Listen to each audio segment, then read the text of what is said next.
Bienvenidos sean amigos a este su canal, que aborda historias de misterio, así como también hechos sorprendentes de actualidad. Quiero compartir esta historia que me contó mi esposo acerca de su familia. Él es de la ciudad de Reynosa, Tamaulipas, donde nació y creció junto con sus padres, abuelos y hermanos. Todo comenzó cuando su papá, mi suegro, era aún muy pequeño.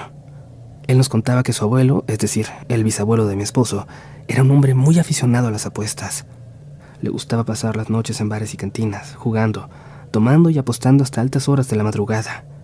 Como era común en esos tiempos, siempre llevaba un arma con él. También era común escuchar historias de brujas, y todos sabían algún truco para enfrentarlas si llegaba a ser necesario. En una de esas noches, dice mi suegro, su abuelo volvía a casa después de una jornada particularmente larga. Aunque iba algo ebrio, su mente estaba alerta, y al mirar al cielo, vio una lechuza grande sobrevolándolo. No sintió nada extraño al principio. Siempre le habían gustado sus animales, e incluso decían que era buena suerte verlos. Pero algo cambió cuando notó que había algo distinto con esta ave. No se alejaba, volaba diferente y parecía estar siguiéndolo. Fue entonces cuando escuchó un lamento.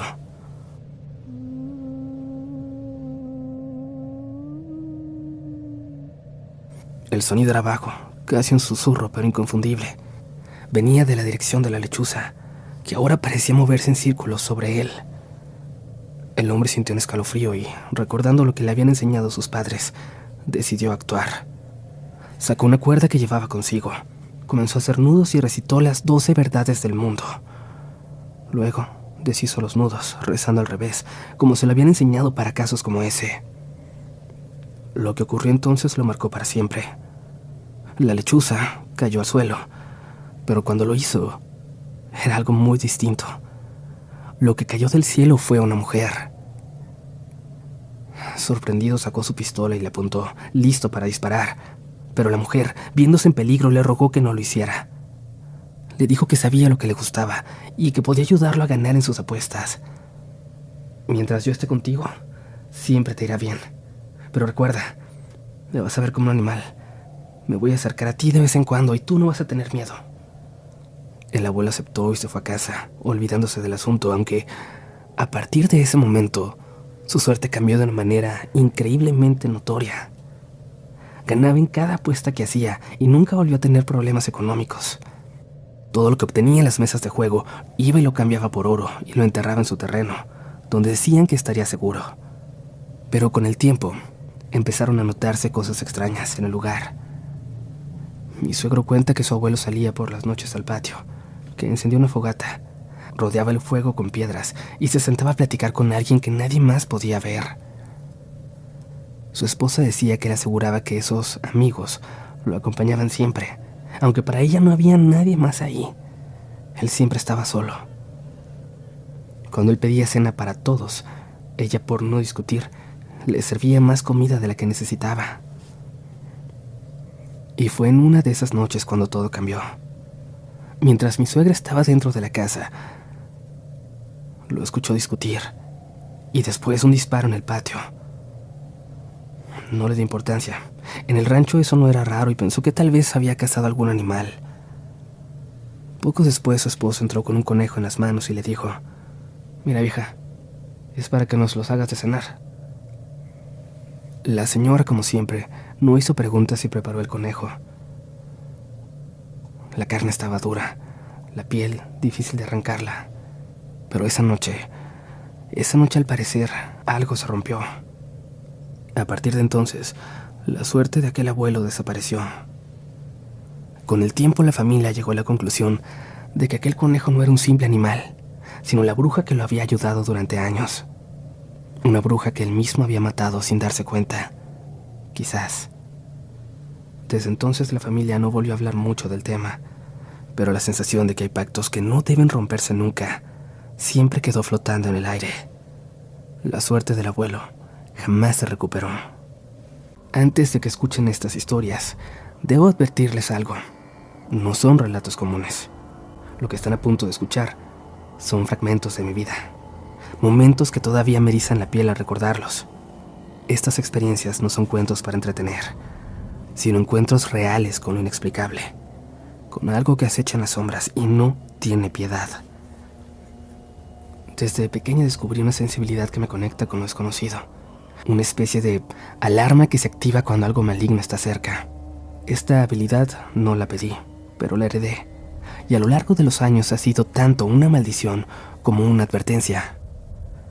Voy a contarles sobre las veces que me enfrenté a algo que muchos llaman brujas. No esas brujas de cuentos con escobas y calderos, sino algo mucho más oscuro, más antiguo, más aterrador. Una, en la casa de mi infancia, parecía querer arrebatar la vida de un ser inocente que aún no nacía. La otra, en un lugar alejado entre montañas, apareció con un propósito similar, persiguiendo lo que yo no sabía. Esas historias no son fáciles de compartir. Revivirlas trae el miedo, los recuerdos, y esa punzada en mi costilla que siempre me avisa cuando algo va mal. Pero las comparto porque creo que es importante que otros sepan, que otros estén alertas, porque el mal existe y a veces está mucho más cerca de lo que pensamos. Ahora, si están listos, les pido que escuchen con atención, pero háganlo bajo su propio riesgo. Hay cosas que no se pueden olvidar una vez que las conoces. Desde que tengo uso de razón he tenido esto de lo que les hablo, este don, aunque a veces pienso que es completamente una maldición. Es una habilidad que corre en mi familia. Mi papá le llama la señal. En él es una punzada en la nuca, como un escalofrío que le avisa cuando algo malo está cerca. En mí es un ardor en la costilla derecha, como si algo me advirtiera que debía huir. Pero de pequeña no lo entendía. No sabía que lo tenía hasta esa noche en la casa de mi abuela. Y es que esta casa era enorme, con un patio lleno de árboles que de día eran nuestro refugio. Pero de noche ese lugar cambiaba. De noche, los árboles proyectaban sombras extrañas. De noche, el viento sonaba como si algo estuviera susurrando entre las ramas. El pasillo que conectaba las habitaciones no tenía paredes ni ventanas, solo daba directamente al patio. Y una vez que se iba el sol, ese pasillo se sumía en una total oscuridad, y para cruzarlo había que armarse de valor. Esa noche quise dormir en el cuarto de mi tía. Ella estaba embarazada, y mi abuela pensaba que la incomodaría, pero mi tía insistió en que no había problema. Mi primo menor, que siempre me seguía a todas partes, también quiso quedarse. Él durmió en una colchoneta en el suelo, mientras yo compartía la cama con mi tía. A mitad de la noche, mi primo me despertó. Quería ir al baño, pero tenía miedo de cruzar el pasillo oscuro solo. Traté de ignorarlo, de que fuera solo, pero sus súplicas casi despiertan a mi tía. Y aunque yo también tenía miedo, acepté acompañarlo. Salimos con cuidado, cerrando la puerta tras de nosotros para que el aire frío no entrara al cuarto. Caminamos en silencio. La única luz era la de la luna, filtrándose apenas entre las ramas. Mi primo entró al baño y yo me quedé esperando afuera, mirando hacia el patio. Y fue entonces cuando la vi. Había una figura en el muro que separaba nuestra casa del terreno vecino. Era alta, mucho más alta de lo que una persona normal podría ser, porque el muro medía al menos 2 metros. La figura parecía una mujer, pero no del todo humana. Era delgada, casi esquelética, con un cabello negro y largo que le cubría el rostro. Sus brazos largos colgaban, y sus dedos eran larguísimos, como garras que arañaban el muro. Aunque no podía ver sus ojos, sentía que me estaba mirando. Lo sabía. Mi pecho se tensó, y el ardor en mi costilla derecha fue tan intenso que casi me hizo caer. Mi primo salió del baño y al verla se congeló. Tomó mi mano temblando y comenzó a llorar. Mientras tartamudeaba, empezó a rezar el Padre Nuestro. Yo no sabía rezar, pero cerré los ojos y pedí que no nos pasara nada. Sentí como si todo el sonido a nuestro alrededor hubiera desaparecido. No había grillos, ni viento, ni ramas crujientes, nada, solo silencio y la certeza de que esa presencia nos estaba mirando. Cuando abrí los ojos noté algo más aterrador. Sus ojos, grandes y brillantes, ahora se asomaban entre su cabello. No eran ojos humanos. Había en ellos demasiada oscuridad, como si estuvieran vacíos, pero aún así brillaban, como los de un animal al acecho. Y entonces se movió. Su cabeza giró hacia nosotros y sentí que nos analizaba, como un depredador eligiendo a su presa. Mi primo apretó mi mano con tanta fuerza que pensé que me iba a lastimar, y comencé a sentir algo extraño. Era como si una fuerza invisible intentara separarnos, como si algo estuviera tirando de nuestras manos. Mi corazón estaba a punto de explotar cuando una luz cálida iluminó el patio. Era la lámpara de la sala. Mi tío había llegado. Corrimos hacia él sin decir una palabra. Nos abrazó confundido, pero cuando le contamos lo que habíamos visto, su expresión cambió. Nos miró con mucha seriedad y preguntó: ¿la vieron? Mi primo rompió a llorar de nuevo, y yo solo pude asentir. Entonces mi tío, con un tono que no olvidaré jamás, nos contó lo que estaba pasando. Nos dijo que desde hacía semanas esa cosa aparecía en el muro o en el patio, que algunas noches mi tía despertaba aterrada porque sentía manos invisibles que apretaban su vientre. Nos confesó que creía que esa criatura quería al bebé que mi tía esperaba. Por eso estaba buscando un perro para que protegiera la casa. Días después llegó Daisy, una perrita pequeña pero valiente. Desde la primera noche, Daisy se plantó frente al cuarto de mi tía y no se movió. Parecía saber que había algo que proteger. Una noche, poco antes de que mi prima naciera, me quedé a dormir ahí de nuevo. En la madrugada me despertó un ruido fuerte. Las ramas de los árboles golpeaban las tejas con violencia, como si una tormenta estuviera a punto de desatarse, pero el aire estaba extraño, inmóvil. Daisy comenzó a ladrar con furia y al instante escuché como alguien intentaba abrir la puerta del cuarto de mi tía. Salté de la cama y abracé a mi tía, que apenas se despertaba. La perilla se movía, como si alguien al otro lado estuviera desesperado por entrar. Daisy ladraba y su ladrido se transformó en un gruñido bajo y amenazante. Fue entonces cuando escuché pasos, pero no en el suelo, sino arriba, en el techo.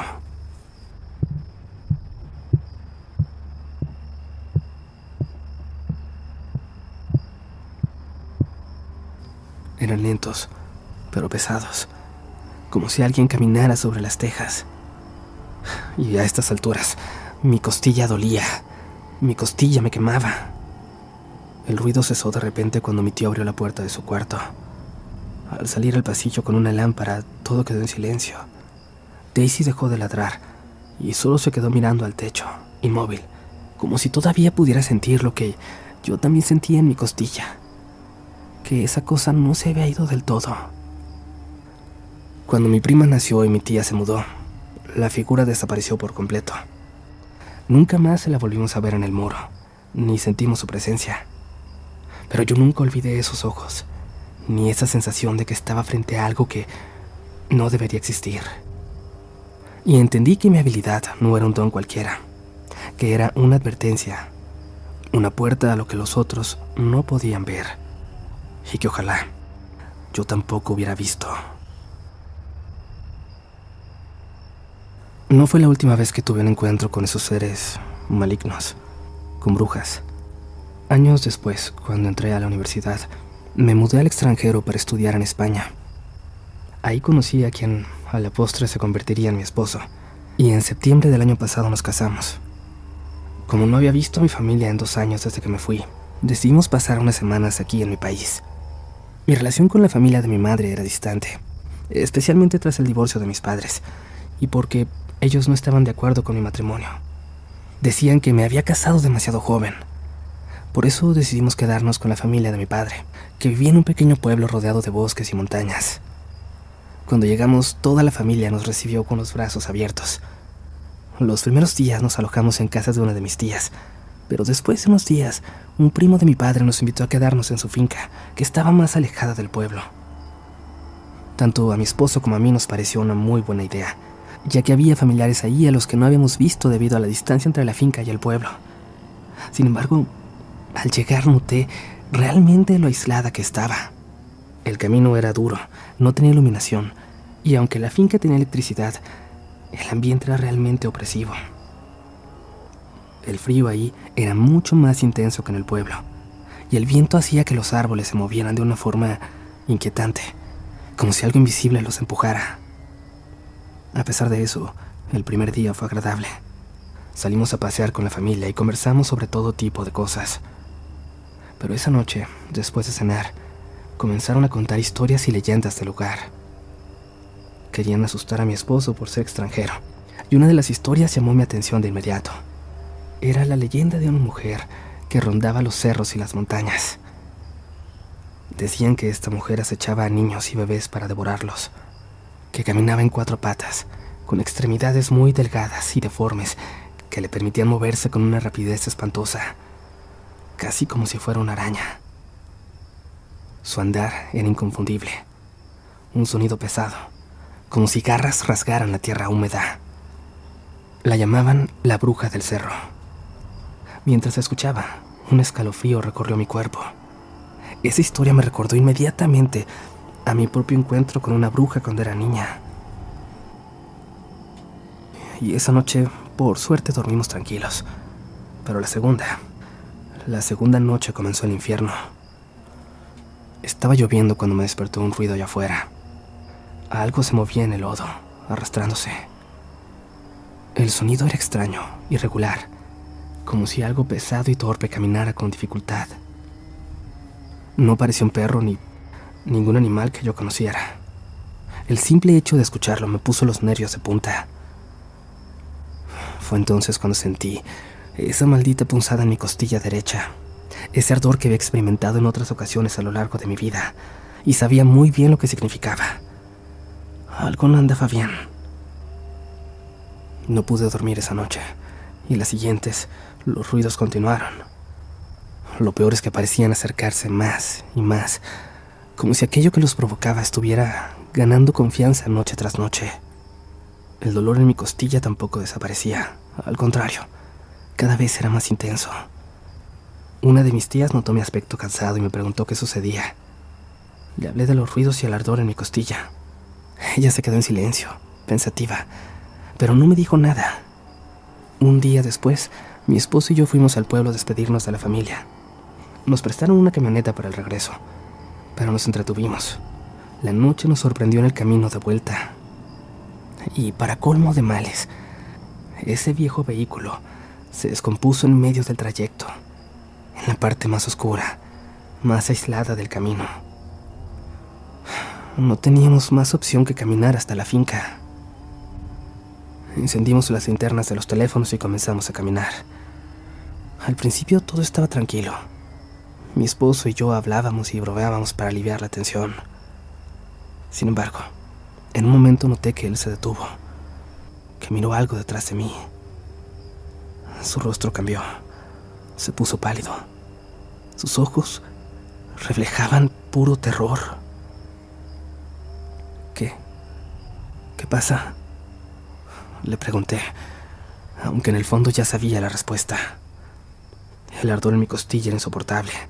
Había algo detrás de mí, algo que no debía estar ahí. Antes de que pudiera voltear para mirar, él me tomó de la mano con fuerza y susurró con voz temblorosa: «¡Corre!». Fue entonces cuando lo escuché, ese sonido, las mismas pisadas arrastradas y pesadas que había oído por las noches, ahora estaban justo detrás de nosotros, moviéndose, acercándose, persiguiéndonos. Corrimos como pudimos, pero no pude evitar voltear en un momento de desesperación. Y ahí estaba. Era una figura grotesca, desnuda, con el cabello gris y desgreñado que caía sobre un rostro cadavérico. Sus extremidades eran increíblemente largas y deformes, dobladas en ángulos imposibles. Su piel era grisácea y cuarteada, como si estuviera hecha de barro seco. Y lo peor eran, de nuevo, sus ojos, vacíos pero brillantes, fijos en mí, como si me conociera, como si supiera algo que yo aún ignoraba. Su forma de moverse era antinatural, retorcida, y cada paso parecía un crujido seco que resonaba en la oscuridad. Llegamos a la finca casi sin aliento. Mi esposo cerró el portón de rejas y ambos entramos corriendo a la casa. La familia estaba despierta. Nos vino alarmada al vernos tan agitados. Les contamos lo que había sucedido, y mientras hablábamos, un sonido espantoso interrumpió el silencio de la noche.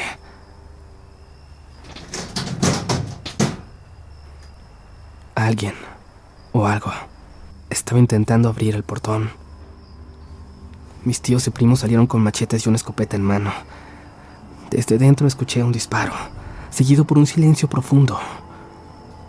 En ese mismo instante el ardor en mi costilla desapareció por completo. Más tarde, me confirmaron lo que yo temía. Me dijeron que esa era la bruja del cerro. Mis tíos dijeron que había intentado trepar el portón con esas extremidades deformes y el disparo la había ahuyentado. Esa noche mis tías, que eran muy creyentes, nos hicieron una limpia a mi esposo y a mí, pero no podía dejar de preguntarme qué quería esa bruja conmigo. La última vez que me enfrenté a una tenía sentido. Yo era solo una niña y ella buscaba al bebé que mi tía estaba esperando, pero ahora no había ninguna razón. Semanas después, de regreso en España, lo supe, lo entendí. Estaba embarazada. Esa bruja lo sabía, incluso antes que yo. Por eso me acechó todas las noches. Por eso me persiguió. Quería a mi bebé. A quienes escucharon estas historias, quiero agradecerles por tomarse el tiempo de conocer lo que he vivido. Sé perfectamente que mis experiencias pueden parecer imposibles, pero para mí son tan reales como el aire que respiro. Estas historias no son solo recuerdos, son advertencias, son cicatrices que llevo conmigo. He aprendido que el mal no siempre se presenta como un gran monstruo de cuentos o una sombra en la oscuridad. A veces está ahí, acechándonos, escondido en las grietas de lo cotidiano, esperando el momento oportuno para mostrarse por fin, para dejarse ver. Y cuando lo hace, deja estas marcas con nosotros que nunca se van. Lo que enfrenté en mi infancia me hizo temer, respetar lo que no comprendemos. Pero lo que viví años después me enseñó algo más importante todavía. Me enseñó a proteger lo que amo, con cada fibra de mi ser. Esa bruja sabía que mi bebé venía antes que yo misma, y en su codicia intentó arrebatármelo. Pero no lo logró, y no lo logrará. Quizás algún día cuente el resto de las experiencias que he vivido, mis encuentros con lo paranormal, porque estas no han sido las únicas. He sentido esa punzada en mi costilla varias veces más en mi vida, y cada ocasión ha traído consigo algo aterrador, algo que me ha marcado. Así que gracias por escucharme, y si me permiten decirles algo, recuerden, nunca ignoren esa punzada en su interior, esa sensación que les grita que algo no está bien. A veces es lo único que puede salvarlos, su intuición, su instinto. Te invitamos a seguir disfrutando del contenido de nuestro canal. Danos clic en me gusta y suscríbete. Continuaremos presentándote más historias interesantes.